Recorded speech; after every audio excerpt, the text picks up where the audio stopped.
Welcome back to Out and About magazine. We're here at the fabulous Mocha 1450 at Galleria, Golden Mile Galleria, that is. And we are here with the fantastic Ozlem Artas, and she is the co-founder of Modest Fashion Week.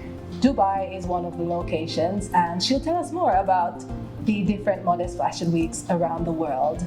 Thank you for joining us, Ozlem. Thank you. It's a pleasure for sure. We'll start by you just telling us a little bit about yourself and what brings you to Dubai again. True, we are here again in the third time for Dubai. Quick information about myself. I'm the CEO of the Global Modest Fashion Weeks and the Think Fashion company. And we just finished the Dubai Modest Fashion Week, the third edition, and globally, 7th edition. And as you said that Dubai is home for us. Why we are coming to Dubai again? Because we believe the vision of Dubai and United Arab Emirates. It's welcoming, it is inclusivity, and it is global. So that essence is directly matching with our concepts. So that's why with all that the 7th edition, the only city that we repeat the edition is Dubai. And that's fantastic. Now we've just finished the amazing show. How would you sum it up in 2 words? My words went first of all. So it was so beautiful experience. So I always see it as a journey. Each edition is a very interesting journey for my inner personality, inner self, and then for sure my business life, and everything was perfect. We had a chance to host 40 beautiful designers and brands all around the world, from Gulf region and from Europe, from States and Canada, from South Africa, Nigeria, Indonesia. It was really diverse, and we celebrate the diversity of the modest fashion together. And we see a lot of amazing fashion shows on the catwalk. Plus, we have had exhibition booths there. The designers and the modest fashion lovers can interact. And also, there was a lot of nice talk shows, because it's important to evaluate the industry, understand each other, and respect each other. And as we always say, is that we are better together. So that's why we put nice talk show topics. Fantastic. Now, can I put you on the spot and ask you if you had a favorite designer from the shows? Oh, it is just it's very hard to choose. I'm getting that questions, but I know that journey, how they prepared. We are in contact with them more than approximately 8 months. So that's a very huge long process for that, from the first communication to the end of the event. So for me, it is very hard to choose, but I can say that I see that how beautiful when you see the Iranian designers, how glam they are using, or when you come a UAE based designer and how they're using abaya, or when you go to the Europe, you're seeing what kind of fabric they are using in a more streetwear style. So that's why it's very hard to choose for me, but I can say that we have everything for each taste, each style. Oh, fantastic. That's a great answer, because that was a little bit of a trick question. Yeah. And you've done very well. Now, can you tell us what modest fashion means to you? Modest fashion, it is a lifestyle for me. The modesty is beautiful when you live inside out. So it is an attitude. If you live in a modesty way, so then in your life, in your behavior, or in your pieces that you choose, it goes in that direction. So That's why for me it's a passion for sure, but all behind that this fashion industry, it is a lifestyle for me. And when it comes to wearing, I feel much more comfortable and much more elegant when I wear a piece of modest clothing. Thus, I can say that it is freedom. That's why, that I can, empower myself, not only, the directions of that the industry give us, that the beauty is that and beauty should be like that. It is really your own self that you reflect. So that's why modesty really equal to me. Okay, fantastic. Now, what are your thoughts on the current availability of modest fashion in malls and on high streets around the world? It's increasing a lot. Actually, the modest fashion was there for a long time. I know a lot of amazing brands. They are very well established. They're in the industry more than 20 years. But there's no space for them to highlight their self, express their self, or let them to go global. So with the modest fashion mix, the main vision is to bring all the industry stakeholders together and let them to do business or let them to highlight their talents. And now, from the top luxury brands to the very big groups ready to wear. I can give names if it is okay, Yes. like D&G to Gucci, Louis Vuitton, or Adidas, Nike, Zara, H&M, Mango. You can see that everyone is targeting the modest fashion. So for sure it is related with the market size, because the market size is huge, and so it is impossible that if they miss the modest fashion. So when you go to a store, doesn't matter if it is luxury or ready to wear, you will see easily the modest pieces. Now, as we're on that, we are seeing a lot of the luxury designers putting hijabis on the runway, and we're seeing a lot more modest fashion on the runway. What's your take on that, and why do you think that's happening so much now? I think fashion is changing. Again, it is related to the type of the one type of the beauty, because in our life, we are very diverse. So that's why the brands are started to understand that not it's only for the hijabi or plus size models.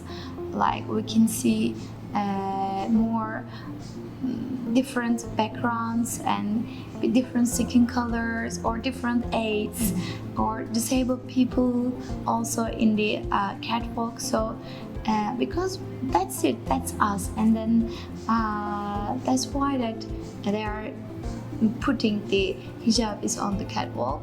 But I think it is also very tricky. Let's say they were targeting the modest fashion for a long time, but now we see it, as you said, recently, because they understand that if they, it is not nice, you just targeting the market, but you are not appreciating to the that people or that community. So that's why they're also a little bit targeting or afraid of losing the market that they're having. Maybe that will be another reason that they're putting more diversity on the catwalk. Do you think there's anything significant that needs to change in the fashion industry currently?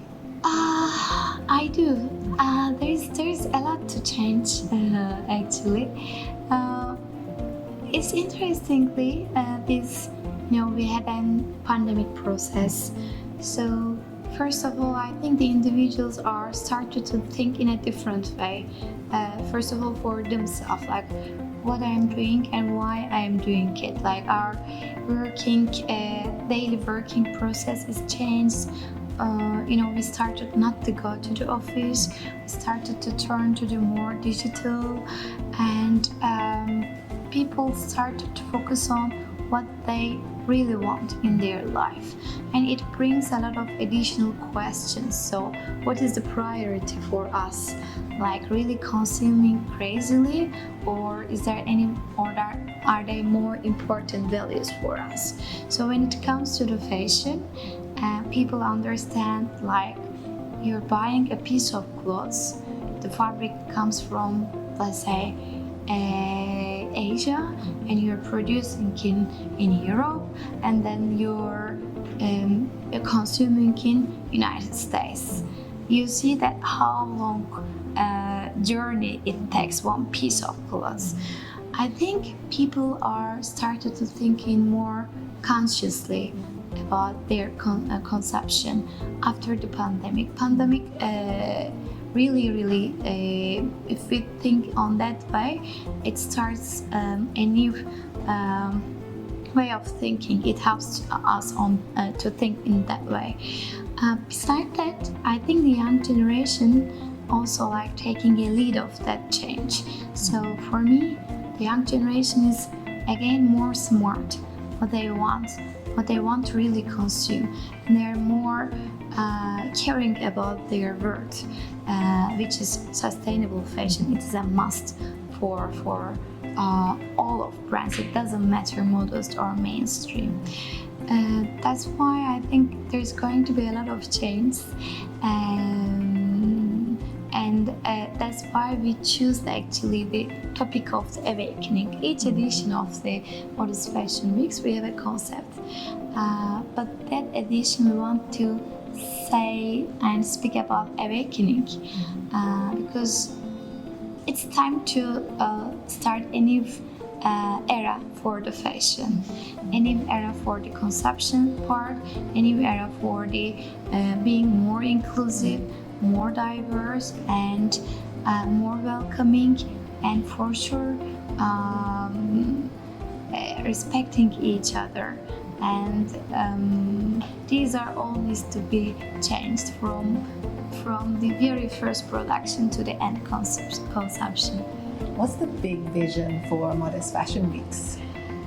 A big vision is really traveling all around the world, first of all, and touch all the modest fashion lovers from 5 continents, and make the Modest Fashion Weeks like really well known, and in the same standards like New York Fashion Week, Paris Fashion Week, or the top fashion weeks. To be honest, we believe that we have that power, but we are on that direction, and each edition we put a very huge milestones of it. But it is also important to get acceptance from the let's say all fashion industry and authorities. So the biggest vision is to be the most prestigious platform for the modest fashion industry, and then let them to modest fashion stakeholders to shine on the Modest Fashion Week stage. Which countries are you currently in, and do you plan on adding for the next edition? Until now, we did Istanbul Modest Fashion Week, London Modest Fashion Week, Dubai 3 times, and Amsterdam and Jakarta Modest Fashion Weeks. Now, a lot of countries actually approaching us. They really would like to bring the concept, but for us it's important to make sure that if that city when we go, if that city can be a modest fashion capital for their region. That's why like we are very careful of that the preparation process. But now like France, Paris is one of the good destinations for us. I think it is going to be the challenging, but we love challenge. So Paris Modest Fashion Week, Riyadh Modest Fashion Week in Saudi, New York Modest Fashion Week, and Abu Dhabi Modest Fashion Week, and Qatar, Russia, Malaysia. They are all in a line that we are working in different groups and different teams. Very big plans. We're looking forward to that Yeah. because from the show that I saw, definitely you're up there and ready to be taking on all these different cities around the world. So I'm looking forward to it. Looking forward to seeing that journey as well. And congratulations on Thank you. being, going for what you want especially as a woman in business. Sure. Now, Thank you. we do see sometimes that, as women, sometimes we are a little bit hesitant to go out and start something. Yes. So to see someone who's doing something and, pushing for what they want is amazing. Do you think you have a little message for maybe young ladies who want to start something but they're just on the edge, you're not quite sure if they want to do it or not? Yeah, that's a good question. I would say that first of all, dream. I do believe the power of dreaming, and dream first, then have the courage, find the courage to follow your dreams. As second and third, please don't give up, because there will be a lot of things that let's say lots of tests for your journey, and you will cry, you will be stressed, you will fight sometimes, but all that feelings or all that process is very important. And if you take that steps, I'm sure in the end you will reach your point, and on that journey you will have a lot of experience. So just start to dream, and just believe yourself. That's very good advice. Thank you for that. As we're on that journey, and it's very difficult, our mental health, and especially because we've just come through a pandemic, and a lot of people have struggled with managing their situation and managing what's happening around them, and we've heard a lot more about your mental health, because a lot more people have probably been affected. Now, how do you look after your mental health? I believe that if you are in a journey, if you're having that some challenge or barriers, or it's because of that there's something that you need to learn from it, and there's something big inside of it. Like when you in your comfort zone, you cannot expand. That's why I always say that if there is something makes me under stress, that's good, because you're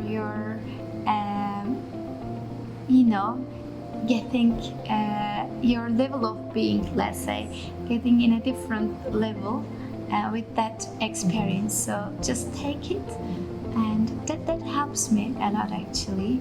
And also after you should do you really push your limits. I like to push my limits a lot. So when you push your limits a lot, and when you really work hard, and then if it is still not happening, you should leave it to the world, because there is maybe something bigger. There is a reason for that it's not happening, or it's happening in that way.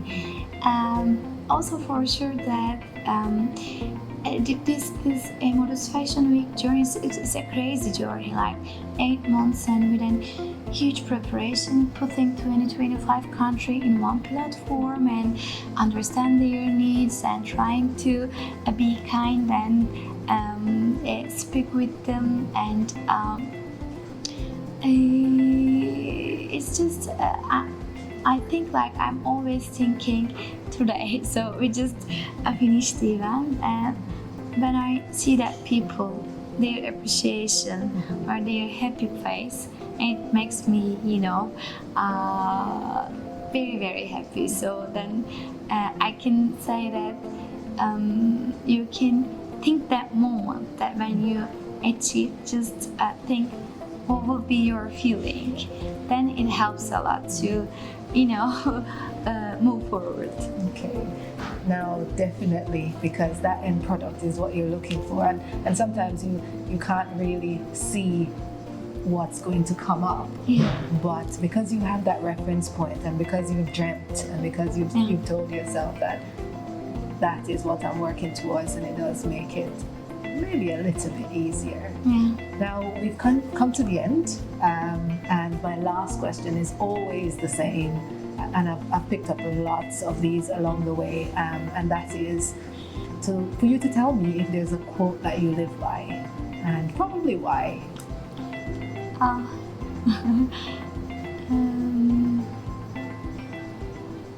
I think I would say never stop dreaming. Yes, that will be the my last verse, because that makes me alive. So dream for yourself first of all, dream for the people, dream your community, then in the end dream for the world. So this goes like that, from the small circle to the biggest circle, and that's why we need to always dream.